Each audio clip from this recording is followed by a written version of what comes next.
नमस्कार मित्रों, आप सबका आपके अपने यूट्यूब चैनल कॉम्पिटिटर आई पर स्वागत है। दोस्तों, इंडियन एयरफोर्स की एग्ज़ाम्स में पिछली बार जो क्वेश्चन पूछे गए थे उन्हीं क्वेश्चनों पे आधारित क्विज का ये सेकंड पार्ट है, जहां पे हम प्रीवियस ईयर के क्वेश्चंस को डिस्कस कर रहे हैं। चैनल पे नए हैं तो चैनल को सब्सक्राइब कीजिए और बेल के आइकन को ज़रूर प्रेस करें ताकि आपको समय पर नोटिफिकेशन मिल सके। इसी के साथ आपका कोई भी सुझाव या आपका कोई सवाल है तो आप हमें व्हाट्सअप कर सकते हैं 8529871787। यहाँ पे आप हमें व्हाट्सअप कर सकते हैं। आप कॉल मत कीजिए क्योंकि ये नंबर जो है वो बंद है। यहाँ पे सिर्फ आप व्हाट्सअप कर सकते हैं। आप अगर क्विज में भाग लेना चाहते हैं तो हमारे टेलीग्राम जो चैनल है उसको भी ज्वाइन कर सकते हैं। वहाँ पे आपको सुबह शाम इम्पोर्टेंट क्विज मिलती है। इसी के साथ बहुत सारे इम्पोर्टेंट PDF भी वहाँ पे हम अपलोड करते हैं। तो चलिए सेशन को शुरू करते हैं। देखिए, जो पहला क्वेश्चन है उसमें आपको डायरेक्ट स्पीच दे रखा है और आपको बोला गया है कि आपको इसे इनडायरेक्ट स्पीच में चेंज करना है। ठीक है, तो सेंटेंस क्या दिया गया है आपको? He said to her, do you live near the market. Option A है he asked her if he lived near the market. Option B है he asked her is she is lived near the market. Option 3 है he asked her if she lived near the market. और option 4 है he asked her if she lives near the market. आपको जो है चारों options में indirect speech को choose करना है कि कौन सा सेगमेंट जो है वो इसके लिए करेक्ट होगा। तो यहाँ पे हम आंसर को डिस्कस करते हैं। देखिए, यहाँ पे जो आपको सेट दे रखा है ये चेंज हो जाएगा आस्क्ड में। ठीक है, यहाँ पे जो आपको यू दे रखा है प्रोनाउन यू, ये चेंज हो जाएगा सी में। ठीक है, और यहाँ पे जो आपको रिपोर्टेड स्पीच दे रखा है ये सिंपल प्रेजेंट टेंस में है, जो कि बदल जाएगी पास्ट सिंपल टेंस में, या सिंपल पास्ट टेंस आप बोल सकते हैं। तो ये सिंपल पास्ट टेंस में बदल जाएगी।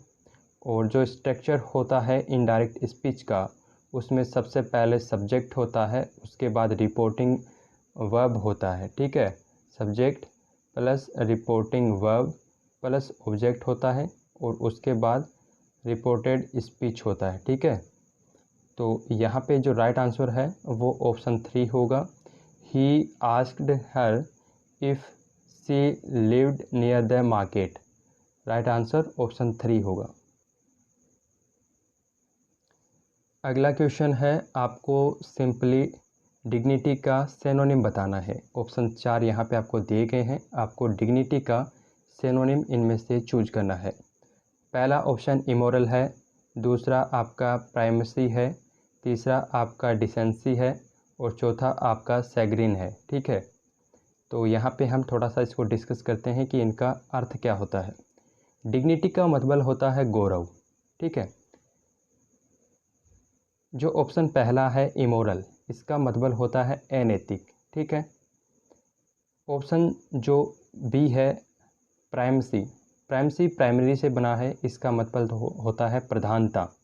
ठीक है, प्रायोरिटी। ऑप्शन 3 है डिसेंसी, डिसेंसी का मतलब होता है शालीनता या सभ्यता आप बोल सकते हैं।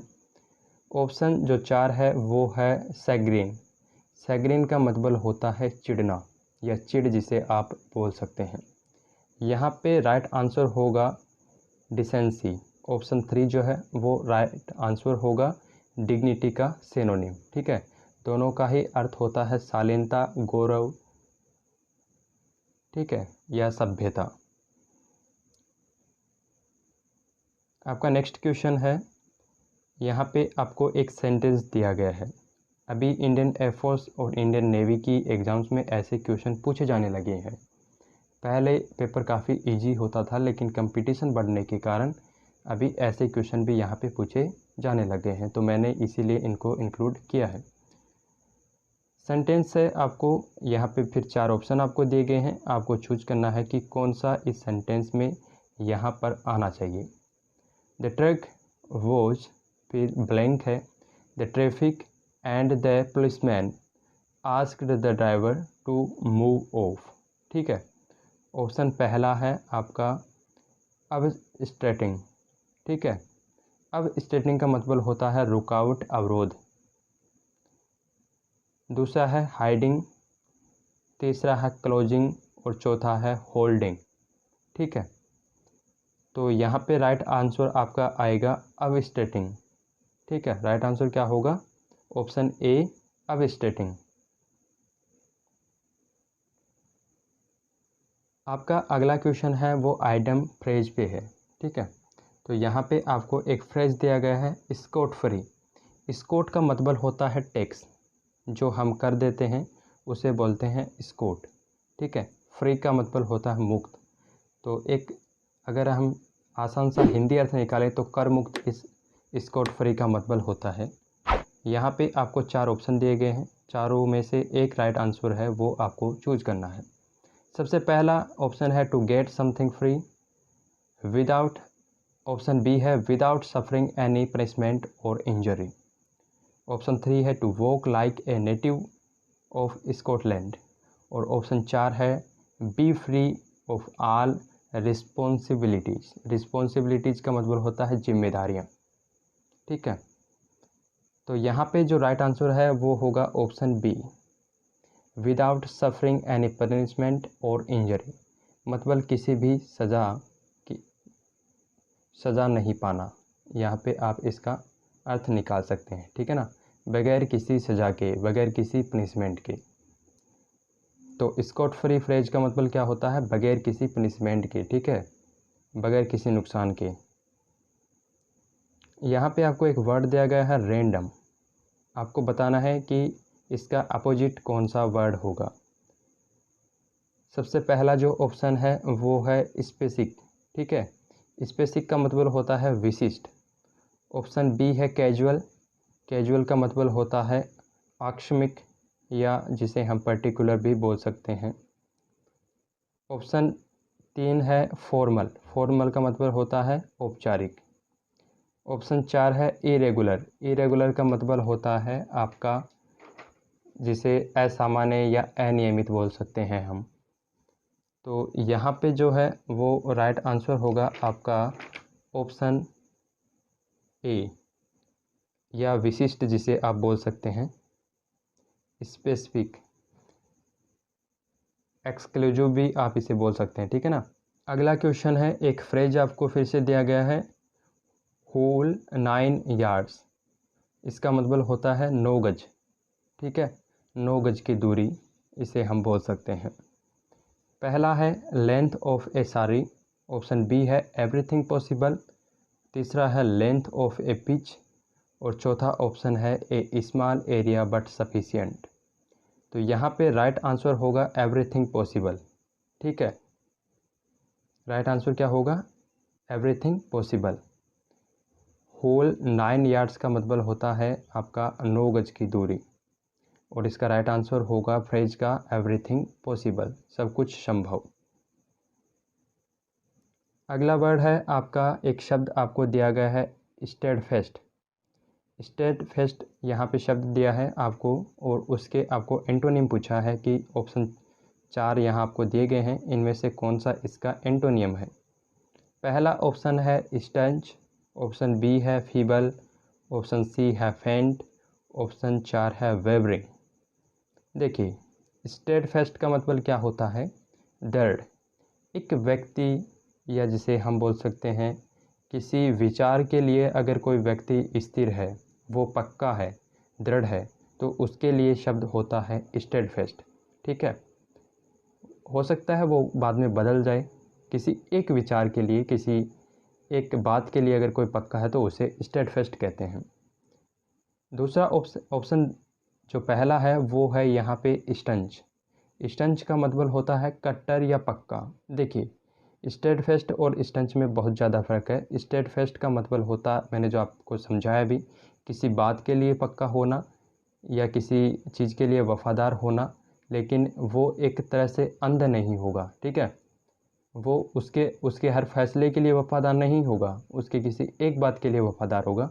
जबकि जो स्टंच है वो कट्टर के लिए यूज होता है, मतलब कि यहाँ पे हम बोल सकते हैं किसी जाति, किसी धर्म, किसी देश का कट्टर, यानी कि उसके हर फैसले को वो दृढ़ रहता है, उसके हर फैसले पे। शब्द है फीबल। फीबल का मतलब आप सभी को पता है, कमज़ोर होता है। फेंट का मतलब धीमा होता है। और वेबरिंग का मतलब होता है संदेह युक्त, ढुलमुल। ठीक है, जिस पे संदेह किया जा सकता है, जिस पे पूरा यकीन नहीं किया जा सकता। तो यहाँ पे राइट होगा वेवरिंग। ठीक है, काफ़ी अच्छा शब्द है स्टेडफेस्ट, और स्टेडफेस्ट का एंटोनिम क्या होगा? वेवरिंग। अगला क्वेश्चन है, आपको एक शब्द एक वर्ड दिया गया है डिविएंस। डिविएंस का आपको यहाँ पे सिनोनिम बताना है। सबसे जो पहला ऑप्शन है वो है अकॉर्डेंस, दूसरा ऑप्शन है कंपाइलेंस, और ऑप्शन जो 3 है वो अलाइंस है, ऑप्शन 4 जो है वो एब्रेंस है। ठीक है, सबके अर्थ जानने की कोशिश करते हैं। डिविएंस का मतलब होता है विचलन, ठीक है ना, जो स्थिर न हो। अकॉर्डेंस का मतलब होता है कि उसके अनुसार, ठीक है, किसी चीज़ के अनुसार अगर हम चलते हैं तो उसे अकॉर्डेंस बोल सकते हैं। कंप्लायंस का मतलब होता है अनुपालन करना, किसी नियम को अगर हम अनुपालन करते हैं तो उसे कंप्लायंस बोल सकते हैं। अलायंस का मतलब होता है संधि, अमेंडमेंट। कोई भी किसी भी बात को लेकर अगर हमारे बीच में संधि होती है तो वो है अलायंस। ठीक है, एब्रेंस का मतलब होता है असामान्य या उत्कर्मणीय भी आप उसे बोल सकते हैं। तो एंटोनिम हमसे यहाँ हमें सिनोनिम पूछा गया है डिविएंस। डिविएंस का मतलब भी होता है विचलन, जो कि अस्थिर हो, असामान्य हो, और यहाँ पे एब्रेंस का मतलब भी विचलन, असामान्य या उत्कर्मणीय होता है। तो राइट आंसर आपका ऑप्शन 4 होगा। अगला क्वेश्चन है, यहाँ पे आपको 1 वर्ड बताया गया है। ठीक है, a person who drives our motor cars. पहला ऑप्शन ड्राइवर है, दूसरा ऑप्शन शोफर है, तीसरा ऑप्शन कंडक्टर है, और चौथा ऑप्शन है लिफ्ट ऑपरेटर। देखिए, बहुत से लोग यहाँ पे ड्राइवर को राइट करेंगे, लेकिन ये गलत है। ड्राइवर वो होता है जो किसी भी व्हीकल को चलाता है, वो प्राइवेट हो चाहे, या फिर किसी का पर्सनल व्हीकल हो, या फिर गवर्नमेंट व्हीकल हो, उसे चलाने वाले व्यक्ति को हम बोलते हैं ड्राइवर। लेकिन यहाँ पे पूछा गया है कि जो हमारी कार्स को चलाता है, हमारी मोटर कार को चलाता है, मतलब पर्सनल व्यक्ति से यहाँ पे बात की जा रही है, किसी एक व्यक्ति की कार को चलाने वाले व्यक्ति को क्या कहते हैं, ये यहाँ पे पूछा गया है, और उसे बोलते हैं शोफर। ठीक है, अगला क्वेश्चन है, एक सेंटेंस यहाँ पे आपको दिया गया है और आपसे पूछा गया है ग्रामेटिकल एरर।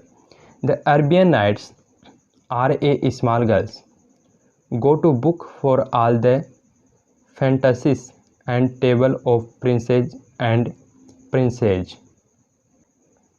यहाँ पे आपको बताना है कि कौन से पार्ट में जो है वो एरर है। ठीक है, तो यहाँ पे 4 ऑप्शन आपको दिए गए हैं। देखिए, जो ऑप्शन 1 है उसी में एरर है। क्यों एरर है?